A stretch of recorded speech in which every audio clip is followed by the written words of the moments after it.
Hello and welcome to Inside Indies. I'm John Cook.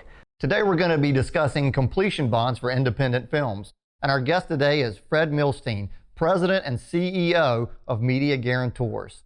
Hi Fred, welcome. Pleasure, thank you. Thanks for having me. I got a few questions for you and I look forward to hearing your answers on them. Happy to let you know. First thing is, how does a completion bond protect a film's investors, lenders, and distributors? So the liability, our obligation as a completion guarantor, is to make sure the film is completed on time and on budget. So that directly affects all of the folks you mentioned. The distributors obviously need a film by a date certain. And with respect to lenders and financiers, they have interest running. And they also have an interest in making sure the film is delivered on time. So ultimately, our liability is in those two areas, on time and on budget. Great. Fred, what key factors determine when or whether filmmakers should involve a completion bond company? So two things really. The request usually comes from your financier. They want the security of knowing that the film will be completed certainly on budget, so that the money they're putting in is enough to make the movie. And they want to know that there's an end to the process. So typically the lenders or the financiers require it. We also see that when there are multiple financiers on a project, they usually require a completion bond because they want a neutral third party to arbitrate it all, to make sure that everything is running according to plan. So those are really the two main reasons that a completion bond is required. How does a producer begin the process of getting a bond, and what are the documents required to do so? Well, it's really simple. We require the same things that the producer is going to have, which is a script, a budget, and a shooting schedule. And we'll look at those documents even in draft form to get the process going. Ultimately, we're a second set of eyes on all the documentation that the producer is going to have. Cast agreements, finance agreements, distribution agreements, the whole load of documentation that a production is going to have. But to start the process, really as simple as script, budget, schedule. Unlike insurance, there isn't an application. It's really just submitting those three basic elements, and we'll review them, we'll respond, we'll provide some notes, and we start a dialogue with the production. What factors will a bond company evaluate when determining whether they can take on a project? We're backed by insurance, and ultimately we look at risk. So we look at the adequacy of the budget and the schedule to complete the film that everybody's trying to make. Is there enough money? Is there enough time? Who are the people involved? How experienced are they? What locations are they shooting in? Where's the financing coming from? Is there enough financing to fulfill the obligations of the budget?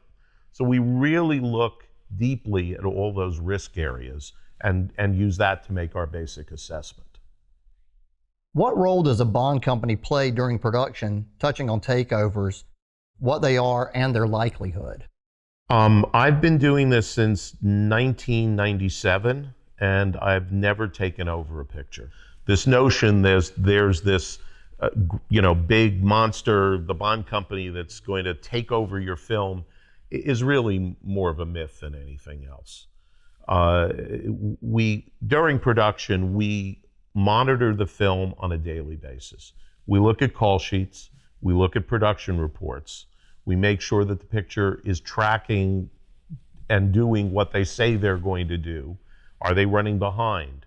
What are the elements that are lagging? Is there an area of production that needs support?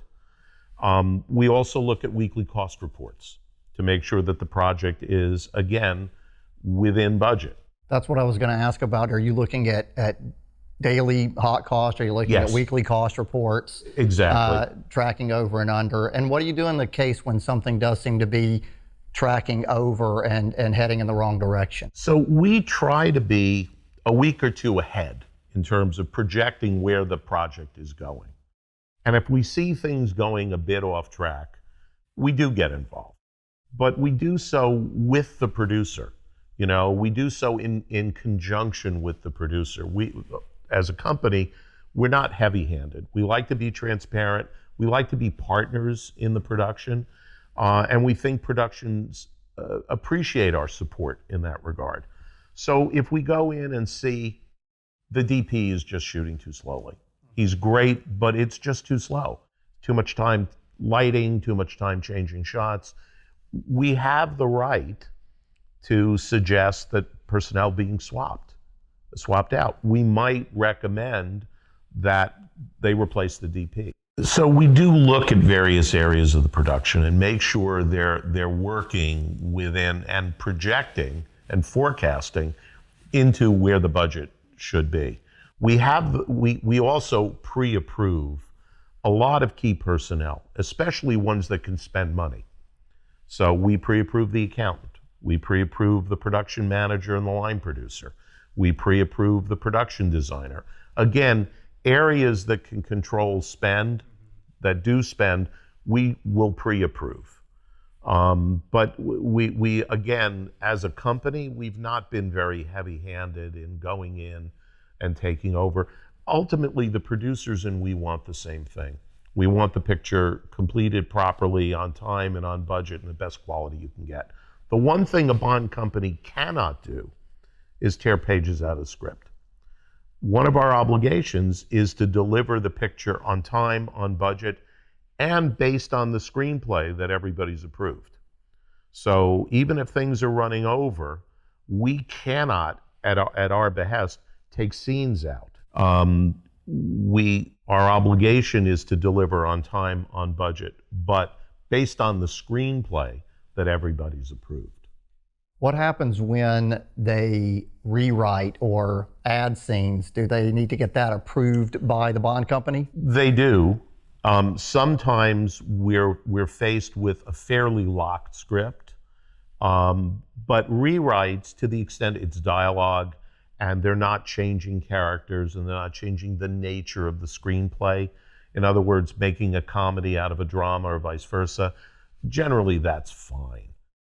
With respect to additional work, those are enhancements. So if those additions or enhancements add time or cost, those need to be approved and discussed with the bond company. And to the extent that they really do cost more, the producer would have to provide additional financing unless it still fits in to the original budget that's been approved.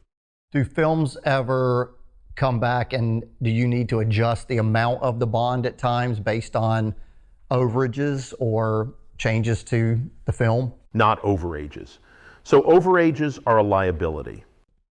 But if the producer wants to enhance the film, wants to add a couple of scenes, wants to add a much larger crowd, wants to change locations and go to Europe and do something fancy, and it adds additional cost, yeah, we can certainly change that. Our job is to make sure we guarantee the whole amount. So it certainly can be changed, but overages are our responsibility. What happens in a case, hopefully rarely, that a film doesn't get delivered? Production stops for whatever reason. What is the bond company's role at that moment? Right. So I've never had that happen. Great. We've always found a way to successfully complete a film because from the financier's perspective, that's his collateral, that's his security. If there's no there at the end of the day, he has no way to get his investment recouped. That being said, if truly there's no way to finish the film, the bond's obligation is to repay all the investors. So Gotcha. While we've never had it happen, we've never had an abandonment, and I think in the history of the independent business, there might have been 2 abandonments, literally in the history of the business. I won't ask what they are. Okay. Our obligation would be to repay all the investors. So that is an additional security that an investor or a financier has with respect to having a completion guarantee on the film. Great. Very interesting stuff. Fred, I don't have any more questions for you, but I thank you for being here today, and I appreciate it, and that'll be a wrap for us. Okay, thanks for having me. Thank you very much. Pleasure. Bye-bye.